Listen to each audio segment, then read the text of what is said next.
Welcome back to Star Trek Online, everybody. I am your host, the Housecoat Gamer, and today we're taking a look at the Hiawaha and Seneca classes.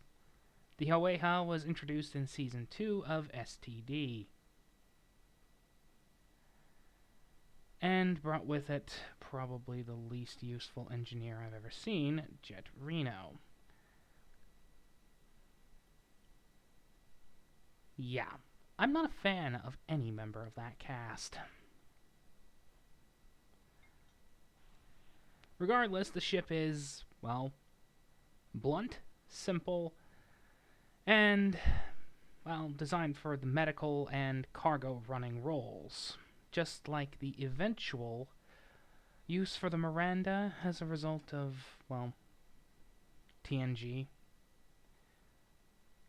According to the source book by Take, this thing was supposed to run until, well, the late 2290s. Frankly, I think it's still around as a budget cargo freighter.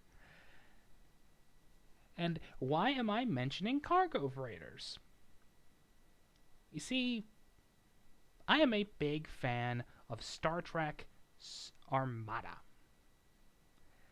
I am, in fact, a great fan of everything involving the golden age of Star Trek games, of which STO could be considered part of.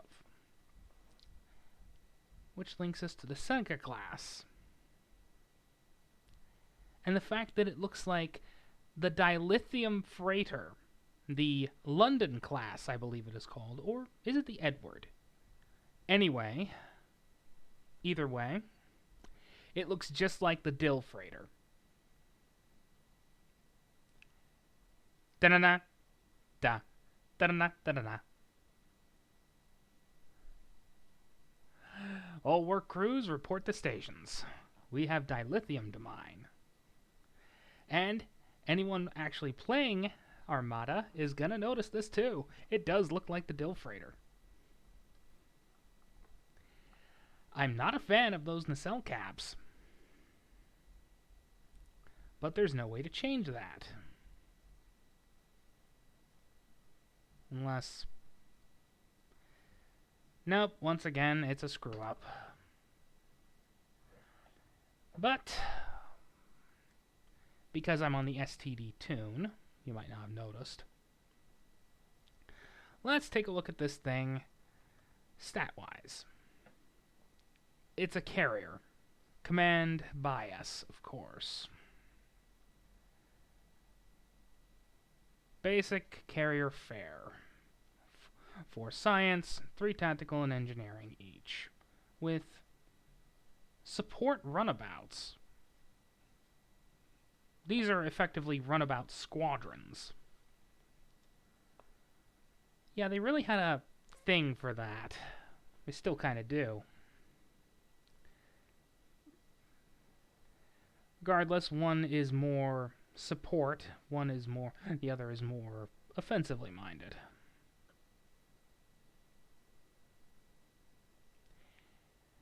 And, of course, the mere fact that it has forward and aft weapons is insulting. Because, well, that's exactly what the fighter pet, what the playable version should have. So, I am well within my right to be a little bit pissed.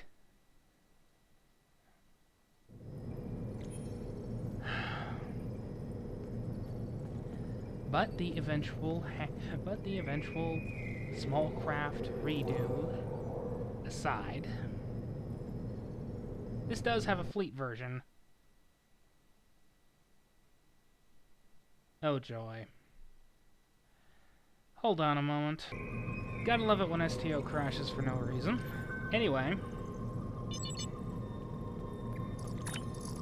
Fleet version of the carrier.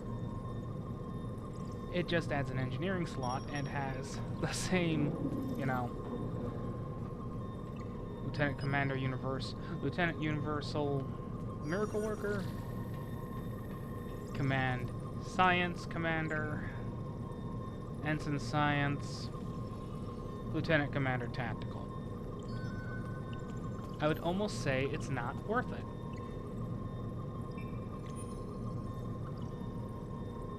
But then again, I prefer shooting things. And, well, carriers are just like science ships. Even though really this thing should be classified as a frigate and armed as such.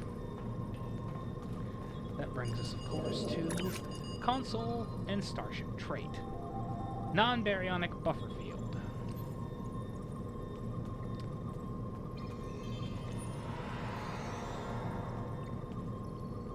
Radiation damage booster. Joy. More space magic.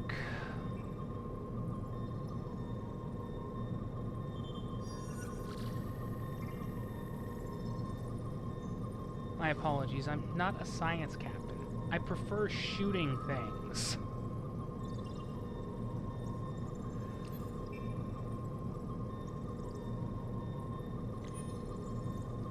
A reduction on command every time you launch fighters.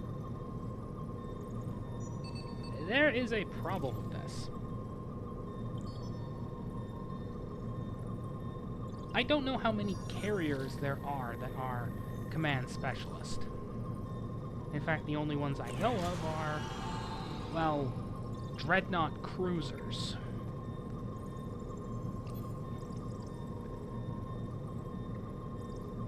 Though, I could be mistaken. Put that in the comments, if you like. Still,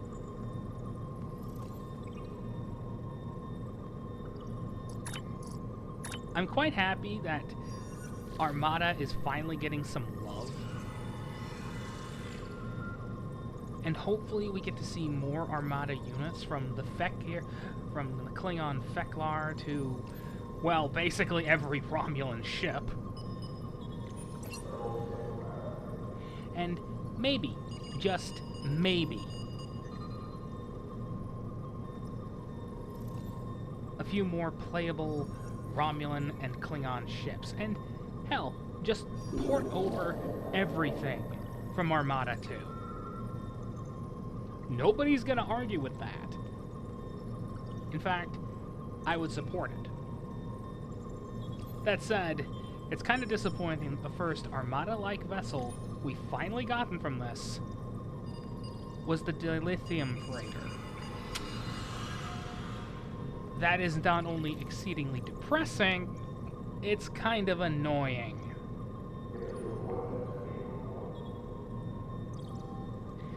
Still, it's a step in the right direction as far as I'm concerned. Is it worth getting? Well, you've got two ways to get it, obviously. One, normally. Two, the Federation Command Carrier Bundle. However, the Command Carrier Bundle is worth 7,000 Zen. And I have both ships from this. Now, I bet you're wondering, how does he have both ships from this if he hasn't gotten the bundle? The answer, T6 coupons. One of which came from the 13th anniversary bundle, in spite of the fact that I actually have quite a few of them. But due to bugs, they're just not launching properly.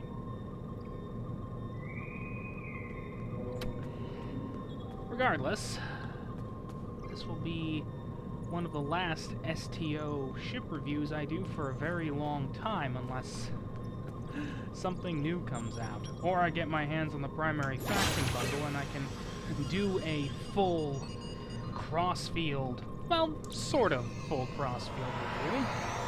After all, it is unlikely I am ever getting my hands on the 32C version. And it's going to take me a very long time to get my hands on anything from the Mud Bundles.